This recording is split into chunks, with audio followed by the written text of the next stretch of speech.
नमस्कार दोस्तों, आप सबों का स्वागत है। बिहार बोर्ड मैट्रिक परीक्षा के लिए महत्वपूर्ण ऑब्जेक्टिव प्रश्न सोशल साइंस यानी कि सामाजिक विज्ञान से है। और सामाजिक विज्ञान में आज हम सीखेंगे हमारी वित्तीय संस्थाएं के कुछ महत्वपूर्ण प्रश्न जो कि एग्जाम में पूछे जाते हैं। तो चलते हैं पहले प्रश्न की ओर। निम्नलिखित में से कौन सा संस्थान भारत में मुद्रा जारी करने के लिए अधिकृत है? यानी कि प्रश्न कह रहा है दोस्तों, भारत में कौन सा संस्थान पैसा छापता है? तो इस प्रश्न का उत्तर होगा आपका ऑप्शन नंबर ए, बिल्कुल सही है, रिजर्व बैंक ऑफ इंडिया। अगला प्रश्न है आपका 2 नंबर, भारत में सहकारिता आंदोलन का प्रारंभ कब हुआ? तो इस प्रश्न का उत्तर होगा आपका ऑप्शन नंबर सी, बिल्कुल सही है, 1904 ईस्वी में। प्रश्न है आपका 3 नंबर, शेयर बाजार की नियामक संस्था है, शेयर बाजार की नियामक संस्था है। तो इस प्रश्न का उत्तर होगा आपका ऑप्शन नंबर डी, बिल्कुल सही है, स्टॉक एक्सचेंज। अगला प्रश्न है आपका, भारत की वित्तीय राजधानी किस शहर को कहा गया है? भारत की वित्तीय राजधानी किस शहर को कहा गया है? तो इस प्रश्न का उत्तर होगा ऑप्शन नंबर ए, बिल्कुल सही है, मुंबई को कहा गया है। अगला प्रश्न है, भारत का केंद्रीय बैंक कौन सा है? भारत का केंद्रीय बैंक कौन सा है? तो ऑप्शन नंबर ए, बिल्कुल सही है, reserve bank of India Bharat का केंद्रीय बैंक है। अगला प्रश्न है आपका 6 नंबर, व्यावसायिक बैंकों का सर्वप्रथम राष्ट्रीयकरण कब किया गया? व्यावसायिक बैंकों का सर्वप्रथम राष्ट्रीयकरण कब किया गया? तो इस प्रश्न का उत्तर होगा आपका ऑप्शन नंबर सी, बिल्कुल सही है, 1969 में 14 बैंकों का एक साथ किया गया था 1969 में। अगला प्रश्न है आपका 7 नंबर, व्यावसायिक बैंक कितने प्रकार की जमा राशि स्वीकार करते हैं? व्यावसायिक बैंक कितने प्रकार के जमा राशि स्वीकार करते हैं? तो इस प्रश्न का उत्तर होगा डी, बिल्कुल सही है, इनमें सभी, अस्थाई जमा, आवर्ती जमा, संचयी जमा, इनमें सभी सही है। अगला प्रश्न है आपका 8 नंबर, ग्रामीण बैंकों की स्थापना किस वर्ष की गई थी? ग्रामीण बैंकों की स्थापना किस वर्ष की गई थी? तो इस प्रश्न का उत्तर होगा आपका ऑप्शन नंबर ए, बिल्कुल सही है, 2 अक्टूबर 1975 ईस्वी को। अगला प्रश्न है आपका, प्रत्यक्ष कर के अंतर्गत निम्न में किसे शामिल किया गया है? यानी कि प्रश्न है दोस्तों, प्रत्यक्ष कर के अंतर्गत निम्न में किसे शामिल किया गया है? तो इस प्रश्न का उत्तर होगा आपका ऑप्शन नंबर ए, बिल्कुल सही है, आयकर को शामिल किया गया है। अगला प्रश्न आपका, बिहार के वित्त का सर्वाधिक महत्वपूर्ण संस्थागत समूह कौन है? बिहार के वित्त का सर्वाधिक संपूर्ण 10 नंबर प्रश्न है, बिहार के वित्त का सर्वाधिक महत्वपूर्ण संस्थागत समूह कौन है? तो इस प्रश्न का उत्तर होगा आपका ऑप्शन नंबर बी, बिल्कुल सही है, व्यावसायिक बैंक। अगला प्रश्न है 11 नंबर, निम्न में से कौन संस्थागत वित्तीय संस्थाओं के उदाहरण है? निम्न में से कौन संस्थागत वित्तीय संस्थाओं के उदाहरण है? तो इस प्रश्न का उत्तर होगा आपका ऑप्शन नंबर डी, बिल्कुल सही है, क्षेत्रीय ग्रामीण बैंक। 12 नंबर प्रश्न है, वित्तीय संस्थाओं में किन संस्थाओं को सम्मिलित किया जाता है? वित्तीय संस्थाओं में किन संस्थाओं को सम्मिलित किया जाता है? तो ऑप्शन नंबर डी, बिल्कुल सही है, इनमें सभी, व्यावसायिक बैंक, सरकारी शाखा समिति, बीमा कंपनियां, इनमें सभी हो जाएगा।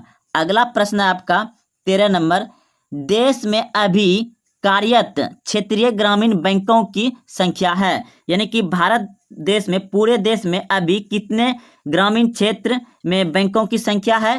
तो इस प्रश्न का उत्तर होगा आपका ऑप्शन नंबर डी, बिल्कुल सही है, 196। देश में अभी कार्यरत क्षेत्रीय ग्रामीण बैंकों की संख्या है 196, ऑप्शन नंबर डी बिल्कुल सही है। अगला प्रश्न है आपका 14 नंबर प्रश्न है, व्यावसायिक बैंकों द्वारा स्वीकार किए गए जमा में शामिल नहीं है। यानी कि प्रश्न है दोस्तों, व्यावसायिक बैंकों द्वारा स्वीकार किए गए जमा में शामिल नहीं है। तो इस प्रश्न का उत्तर होगा आपका ऑप्शन नंबर डी, बिल्कुल सही है, वस्तु जमा। 15वां प्रश्न है, नाबार्ड की स्थापना कब की गई थी? नाबार्ड की स्थापना कब की गई थी? तो इस प्रश्न का उत्तर होगा आपका ऑप्शन नंबर बी, बिल्कुल सही है, 1992 ईस्वी में।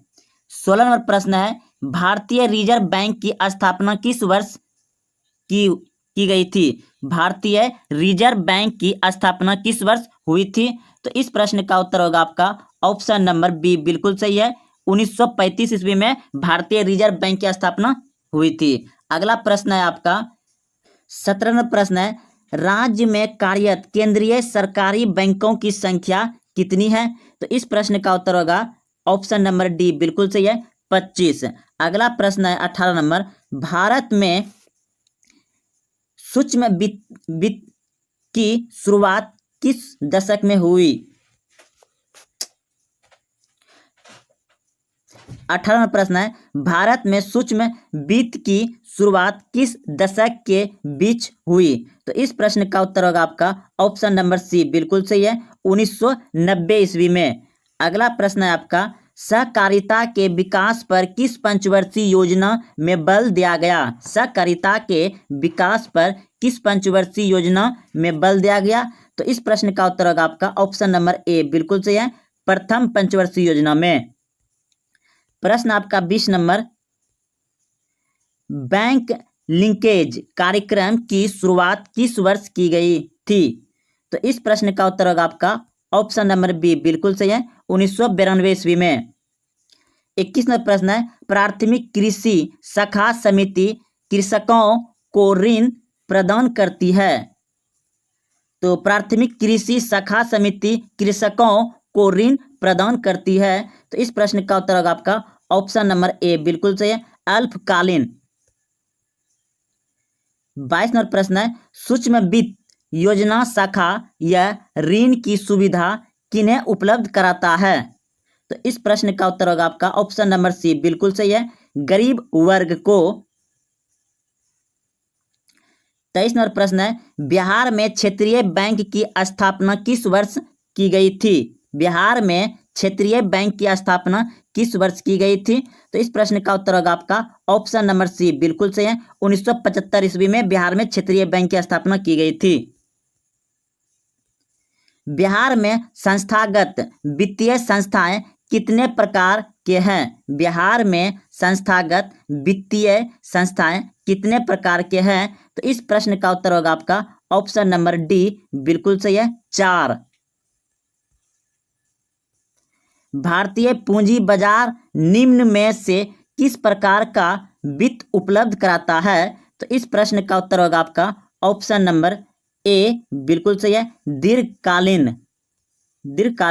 अगला प्रश्न है 26 नंबर, क्षेत्रीय ग्रामीण बैंकों की स्थापना मुख्यतः किनके लिए की गई है? क्षेत्रीय ग्रामीण बैंकों की स्थापना मुख्यतः किनके लिए की गई है?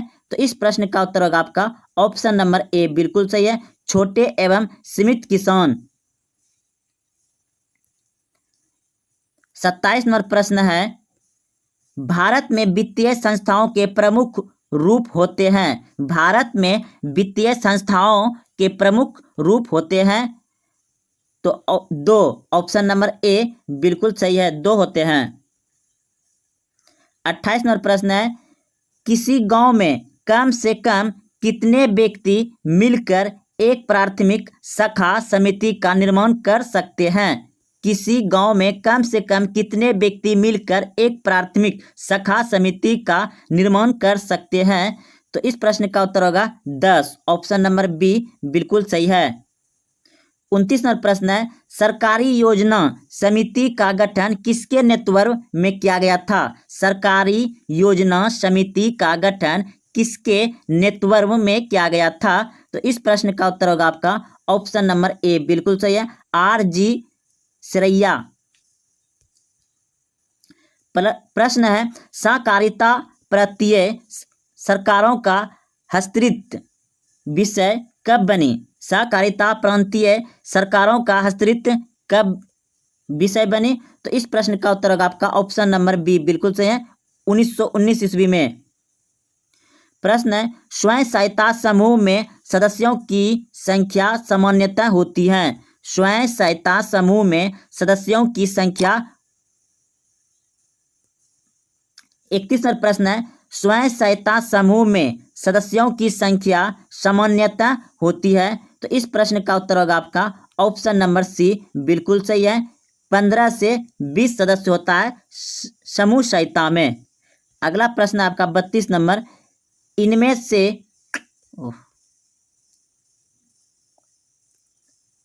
32 नंबर प्रश्न है, इनमें कौन एशिया का सबसे पुराना शेयर बाजार है। इनमें कौन एशिया का सबसे पुराना बाजार है। तो ऑप्शन नंबर ए बिल्कुल सही है, मुंबई। मुंबई जो है एशिया का सबसे पुराना बाजार है। 33 नंबर प्रश्न है, बैंक का कार्य नहीं है। बैंकों का कार्य नहीं है। तो बैंक का कार्य नहीं है, ऑप्शन नंबर डी बिल्कुल सही है, स्वयं सहायता समूह बनाना। 34 नंबर प्रश्न है, निम्न में से कौन व्यावसायिक बैंक के कार्य है। निम्न में से कौन व्यावसायिक बैंकों का कार्य नहीं है। तो इस प्रश्न का उत्तर होगा आपका ऑप्शन नंबर सी, मुद्रित नीति तय करना। मुद्रित नीति तय करना नहीं है व्यावसायिक बैंक का कार्य, ऑप्शन नंबर सी सही है। अगला प्रश्न है 35 नंबर, दीर्घकालीन ऋण प्रदान करने वाली संस्था कौन सी है। दीर्घकालीन यानी कि लंबे समय तक ऋण मतलब कर्जा देने वाली संस्था कौन सी है। तो इस प्रश्न का उत्तर होगा आपका ऑप्शन नंबर बी बिल्कुल सही है, भूमि विकास बैंक। 36 नंबर प्रश्न है, भारत में कितने राष्ट्रीय बैंक हैं। भारत में कितने राष्ट्रीय बैंक हैं। तो इस प्रश्न का उत्तर होगा आपका ऑप्शन नंबर सी बिल्कुल सही है, 21 बैंक है। तो दोस्तों आज यहीं तक रहने देते हैं और कल फिर आपका पार्ट 3 सामाजिक विज्ञान का महत्वपूर्ण प्रश्न को लेकर के आएंगे। और हाँ, अभी तक आप चैनल को सब्सक्राइब नहीं किए तो चैनल को सब्सक्राइब कर लें।